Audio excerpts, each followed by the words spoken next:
We're on our way to meet Nick Rose, a tattooist who, after the October 7th terrorist attacks, gave free tattoos to Jews looking to heal from their trauma. So let's go.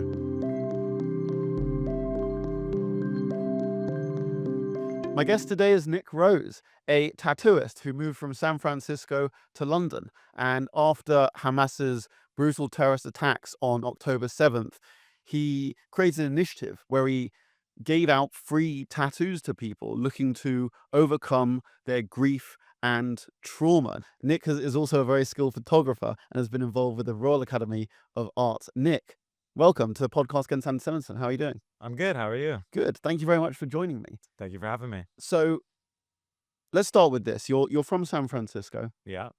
You moved to London. Mm-hmm. You told me earlier you've been here about 6 years. Mm-hmm. So you've been here about 3 years before October 7th and about 3 years after, give or take. Yeah, that's true. Okay. Have you noticed a difference on either side of those 3 years in London in the Jewish community before and after October 7th? Yeah, I mean, of course. I will say when I first came over to England, it felt drastically different than growing up in San Francisco. I mean, we have issues with anti-Semitism. There's neo-Nazis and things like that in the States. But to a certain degree, like they've kind of been pushed out to the periphery of things. Maybe like as like a kid in the punk scene, you might catch them at shows in Orange County and this and that, but it wasn't always so in your face. Whereas I feel like when I moved to London, maybe I had like a naive understanding of England. I was like, okay, it's like Europe, but it's kind of separate and yada yada. But it kind of quickly became apparent, like, oh no, there is like a kind of old European ideology in the culture. And there was just like random incidents. Like, I think I was like talking to a friend, and I can't remember if I was like wearing like a Magen David something, and somebody gave me like a Hitler salute on the train, and there was a guy that I used to live next to in East London that knew I was Jewish, and seemingly we were like friends. And then one day he just like kind of lunged at me and attacked me and was shouting a bunch of anti-Semitic stuff, and I started to pick up little comments here and there. Like, I guess the first one would be that, like, most people that I met said they had never met a Jew, that they had never spent time with a Jew, which I kind of felt like was suspicious because it's such a Jewish area, London. But I started to piece together that I probably have met Jews and that the Jews don't exactly feel comfortable telling other people that they're Jewish. Um, so that was kind of like coming to England. As far as after October 7th, I mean, yeah, what can you say? I mean, it's like it's everywhere you go, you can't really escape it. Um, yeah, it is what it is, I guess. Yeah. I mean, will you talk to me about your tattooing? Because I think October 7th affected everyone in very different ways. Mm. And I think for you, and you please correct me if I'm wrong, but I think the impression I get is that you felt that maybe you had to do something or you wanted to do something, play your part in some way. Is that fair enough? Yeah, that's fair. Yeah, I mean, I think like a lot of people felt maybe right after October 7th, there was this kind of like despair, anger, kind of like strong feelings about what was going on and kind of wanting to be involved and kind of support the community in some way. And sometimes people ask me like, "Oh, like, do you think Jews should get tattooed and do this and that?" I'm like, not really, to be honest. Like, we have our traditions and we have like our way of life, and not getting tattooed is one of them. But I happen to be a tattooist, and that just happened to be the way that I could find a route to be supportive of the community. Mm. Um, and yeah, I mean, it was nice. It was yeah, it was successful in its own way. So that's really nice. So I mean, you basically took a loss financially in order to do this. Is that right? Yeah, I think I ended up calculating it like roughly because at some point, maybe in the beginning, I was kind of keeping track of things more clearly, and then it just got too busy and too crazy, and I kind of lost track. But it was like roughly 20,000 pounds of free labor. Um, Wow. Mm. there'd be times where one side of the room, I got maybe it's an Israeli that I'm tattooing and we're chit-chatting, and then on the other side of the room, there's a Palestinian getting tattooed by one of my buddies, and you're kinda, like, just keeping the peace. Everybody can be cool, you know what I mean? So, yeah. Mm. Was there anything that people, uh, often requested? I mean, what sort of tattoos would people ask for? It's changed over time. In the beginning, I mean, the high 100% was, like, the most requested tattoo and probably still is the most requested tattoo. And just for people, if they don't know, a chai is the symbol meaning life. Yeah. Yeah, so I felt like that was definitely something that people have really connected to, more so than the Magen David, Star of David. But, and then, like, Am Yisrael High was really, really popular in that maybe first year or so. Now, less so, not less so with, like, the Am Yisrael Highs. Maybe here and there, I still do, like, a Magen David, but I would say now it's, like, more prayers, kids' Mm. names, families' names, Hamzas are really popular. So it's kind of, like, shifted a little bit. And the people asking for this, was it a particular age demographic, or did you find that people sort of spanned ages? I joke with people, I've probably, like, tattooed every, like, mom in Mill Hill. Um, yeah, I mean, definitely there's an older demographic, like, maybe middle age that gets tattooed. I'm not sure why that demographic is more so than younger people. But I think that's something we're seeing in tattooing across the industry is that an older group of people are now, like, kinda like the predominant demographic. But we tattooed tons I tattooed tons of young people, some really, really old people. There was people, like, in their, like, late 70s, early 80s that got tattooed. Mm. Um, so it was a big mix, and it wasn't just, like, liberal or reform Jews. There was at least 2 or 3 people with an Orthodox background, like, very, very Orthodox, that kinda were maybe doing their own thing a little bit more at this point, and yeah. Yeah. Let me ask you, as a Jewish tattooist, Mhm. would you feel comfortable if someone came in and said, "I'd like a tattoo of something like from the river to the sea, Palestine will be free," or "Globalize the Intifada," or anything like that? Is it just a job for you, or is there a point where you would say, "I'm not doing that"? Yeah, I mean, tricky.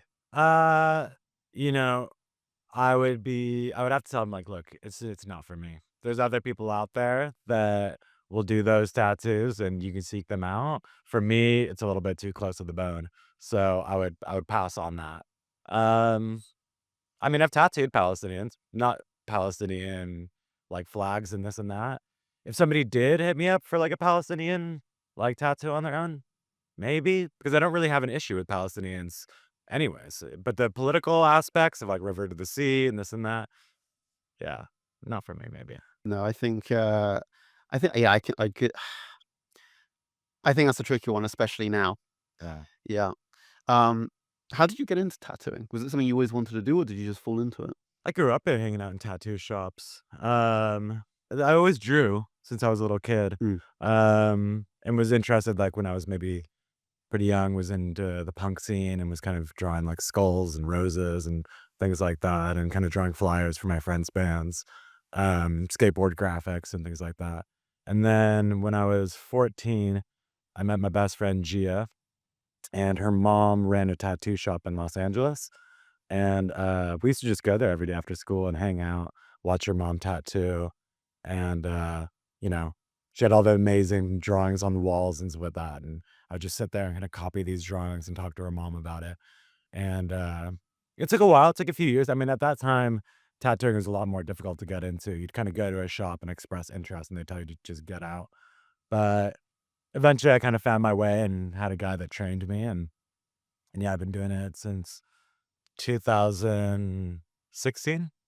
Wait, yeah, yeah, 10 years. yeah, about 10 years. Happy 10 years of tattooing. Thank you. Yeah. Appreciate that. Is there anything that's sort of common within the tattoo industry that everyone agrees this is an annoying thing to have to tattoo? And I don't mean political or any, Yeah. like, is it difficult and just you don't wanna do that? Yeah, I mean, I think there's so many different things, it would be hard to narrow it down to one. I think the tattoo industry used to be more of a place where I think clients kind of recognized that they maybe didn't quite understand tattooing as a medium, but they wanted to get something and they trusted that their artist kind of understood the technical aspects of creating a tattoo. And so you would have a conversation, you tell somebody maybe what you were interested in, and then you kind of leave it to the artist to kind of execute it. Whereas now with Instagram and kind of how many tattoos people see, I think there's a lot of misconceptions about like what's actually possible to do in a tattoo. So I know, like white ink tattoos, they never look great. They always heal weird. They end up looking like a scar. The ink falls out. And it's like one of those things that like constantly kind of like coming up against clients being like, I want this like small, super thin line white tattoo on my finger, blah, blah, blah, blah, blah. And it's like, it's not gonna stay. It's Mm. gonna disappear. Yeah. We've uh, we've seen a lot of anti-Semitism in different sectors of the art industry, and I don't know if you agree, but personally, I would consider tattooing an art form. Yeah. And so, we've heard of things like musicians and actors and definitely comedians experiencing anti-Semitism from their peers, or if not experiencing anti-Semitism, experiencing a sort of blindness to what Mhm. they're going through. Have you heard of anything like that going on in the tattoo industry? Yeah, of course. I mean, immediately, like on the 7th, like within like an hour or the two of the attack, tons of people that I was aware of as tattooists were like kind of like cheering it on and celebrating and yada yada. And since then, I mean, tattooing, I think attracts people on the kind of like fringe of society, or at least it used to more so. People that kind of like question the kind of greater systems that we all kind of fall into. And I think a lot of that, especially now with like conspiracies and stuff like that, you can go far enough down this kind of like conspiracy holes and it usually leads back to like some new world order run by Jews and things like that. Um, there's definitely a lot of anti-Semitism in tattooing. Thankfully, I haven't had like a lot of like face-to-face conflicts with it. I mean, I have to a certain degree, and I've had people try to like message my boss, or I've had people try to message my gallery owner, um, try to cancel me or something. But Really? yeah, but I mean, I was aware that that was the case from the get-go. So, Mm. I like just take it on the chin, You do what you can and I'll do what I can, and I haven't been taken down yet, but yeah, it's out there. You often see people come in for tattoo cover up. So, for example, sometimes I'll see on social media someone with a swastika tattoo that they got when they Mhm. were younger, and now they're older, they Yeah. regret it. Do you see much of that sort of thing? You know what? I haven't really seen that many like swastikas or like full on white supremacist tattoos like within the like dynamic of like our shop. Mm. I don't know that I've ever seen a client getting something like that covered up. I've definitely seen like those kind of tattoos like out in the wild, but I haven't had one come to my shop. I mean, if somebody was getting like a swastika like covered, I'd be happy to do it. You know what I mean? Like, Yeah. sure, if you want to like turn your life around and cover that up, I'd be more than happy to be the one. But yeah, not so much in my shop. Mm. Hi there. I hope you're enjoying the interview, and if you are, maybe you'd like to subscribe to the show so you never ever miss an episode. To get the podcast emailed directly to you every single week, visit antisemitism.org/podcast. And don't forget to follow us on our social media platforms under the handle @antisemitism. Now, back to the interview. Now, in addition to tattooing, you're also a photographer. Yeah. Can you talk to me about your photography and your involvement with the Royal Academy of Art? So yeah, I started my MA last year and finished in the summer of 2025. Um, yeah, it was good. We had like some of our own things, but it was a good school. I had a really good tutor, Sarah Jones. There's some other professors, Tom Lovelace, Root Luxembourg, that were really supportive and kind people. Um, Basically, I had already been taking photos for a while. I briefly was in art school in Oakland back in the day, and before October 7th, maybe like 2 or so years before that, I started becoming more involved in the community out here and photographically was kind of like interested in the community. I guess particularly like the ultra orthodox community that I wasn't really familiar with growing up in California. And But I mean, as somebody with tattoos and has an thick American accent, not so easy. So it probably it didn't really take off until about like 2023, 2024. And now it's kind of fully in, but it's a community that's going through a lot of changes.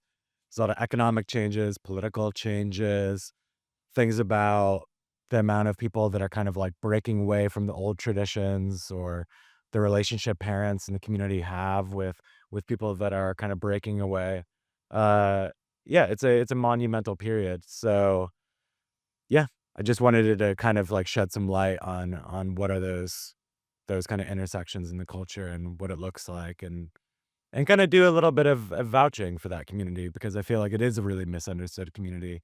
And you see, unfortunately, like, outside, we have a lot of kinda people pointing the fingers at Jews, but especially with the conflict, I think you see a lot of Jews pointing the finger at other Jews as being part of the problem, and a lot of people point the finger at Haredi culture, because they don't really understand it, and they have their own misconceptions about it, and where I can, I would like to, like, help people understand, that culture a little bit more.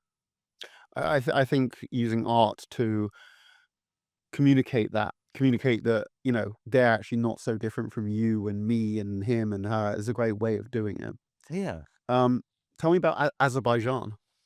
So Azerbaijan is interesting. I guess, as I was saying, with the Haredi stuff in Stanford Hill, the the kind of backbone of that culture is that it kinda started around in the shtetls and in Eastern Europe, and so I was always curious about if any of those places still exist. Is there anywhere I can go visit to kinda see some of the culture that predates where we're at now? And I hadn't found anything. I searched for a long time. I even talked to some of my Eastern European friends about like, you come from a place that's pretty close by where this location would have been. Do you know anything about it? And they're like, no, it's all been redeveloped or it's been destroyed. And one day I was just reading an article and it just mentioned this town called the Red Village in Azerbaijan as being the last shtetl left. So I looked into it and just kind of bought a ticket before even doing too much research.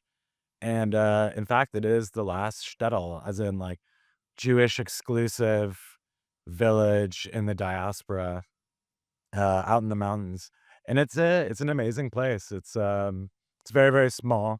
You used to have, I'm thinking at the height, maybe about 18,000 Jewish residents, and most of those people kind of spilled out after the fall of the Soviet Union, but they still have a group of maybe about 150 Jews, and that specific village is a few hundred years old, but they've been in Azerbaijan for about 2,000-ish years.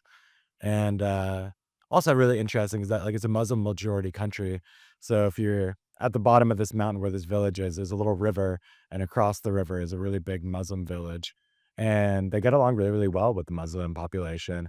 Um, every day they kinda spend time together in the tea shops, and the older guys will play games and smoke cigarettes, and That's so it's really sweet to see. Yeah. So tell me about your experience there. What did you get up to?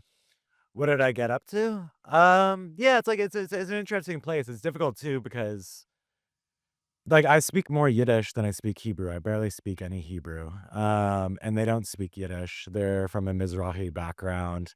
They have their own language that's similar to how Yiddish functions. It's called Juri. And it's like a mix between like Farsi and bits of Hebrew and some Russian. And I don't speak that. So it was quite difficult, but I've made a lot of friends there. And my sister joined me the last trip, Sophie, and we were doing like a short film. And so I'm just spending time a bit with the Jews, a bit with the Muslims, kind of getting an understanding of how those cultures cooperate. What's the history of the Jews in that region? And then I guess like an interesting aspect is most of the village was abandoned or is abandoned. And I just stumbled across this like archive of like photographs Hmm. that go all the way back to the late 1800s throughout the Soviet occupation. And so there's like legal documents, documents of like religious occasions, passports, Torahs, different things. So we're kind of going through all these documents now with people from the community that live in the diaspora and kind of translating them, contextualizing them, and that will be part of the project as well. So when you were um, doing the project in Azerbaijan, were you sort of, you know, carrying it out from a place of observance, or were you straight in there interviewing people, photographing people up close, or did you keep your distance a bit? I mean, how did that all work? I mean, yeah, I think I came in with the mindset that I didn't really know anything about that culture and I didn't really know anything about the people or kind of what I was stepping into.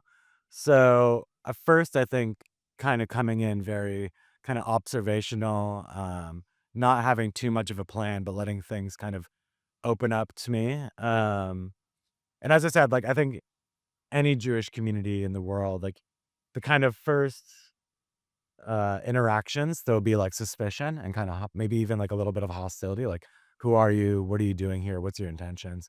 But then once you kind of establish, like, look, I'm Jewish, I'm just really interested in this culture, then there's a lot of warmth and that kind of brought me in. And I would say the same for the Muslim population around that area too. So the more I got to know these people, the more I could kind of get an idea of the unique aspects of their cultures and kind of like begin to be like, okay, you guys have this like specific way of doing things. What does that look like? And kind of photographing that and then focusing on different specific people for portraits or this important location. Um, Let me ask you, do you have any advice for aspiring tattooists or photographers?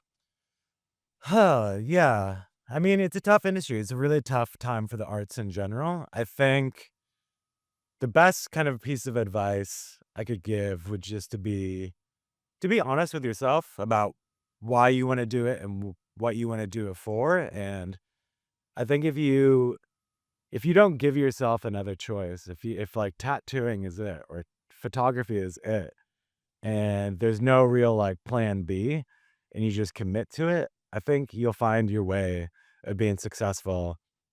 And you just have to stick with it. It always comes with like failure, people coming up against you. There's always gonna be somebody better. There's always gonna be somebody worse. But if you kind of just stick to your path and you know you're doing it for the right reasons, you'll eventually find your way. Do you have a favorite tattoo that you've ever done on someone? Oh, favorite tattoo that I've ever done on somebody.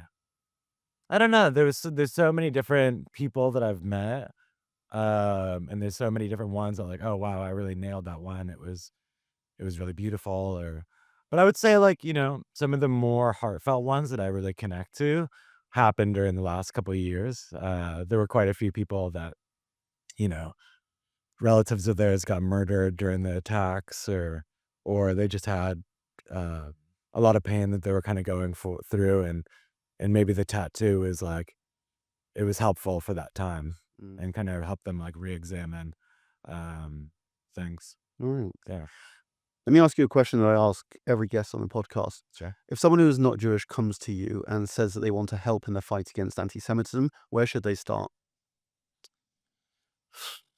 Um, I think listening. I think the best thing people can do is there's a lot to learn. It's a really, really complex history, and you can't figure these things out through like a quick Google search. You can't figure things out just by having a couple conversations with people. It's like a really like getting to know people and just chatting with them and listening. And I think y- when people hear something that's anti-Semitic, when people hear something that sounds off, I think it's okay to challenge that or to kind of question that person about why they're saying that or why they believe in that. I think that's really the best kind of thing. I think sometimes we're seeing people kind of take the podium in a really kind of like militant or kind of like obnoxious kind of way.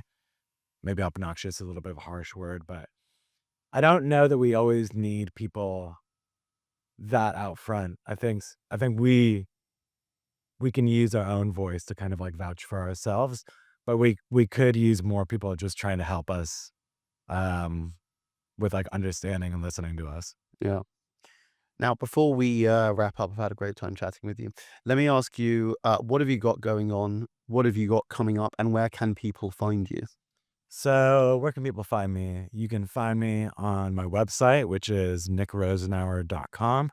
You can find me on my Instagram, which is Nick __Rose ___. What else do I got going on?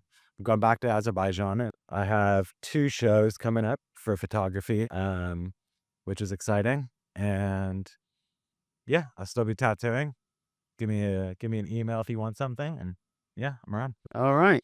Nick Rose, thank you very much for coming on Podcast Against Thank you. Antisemitism. Appreciate it. Thank you. Cheers.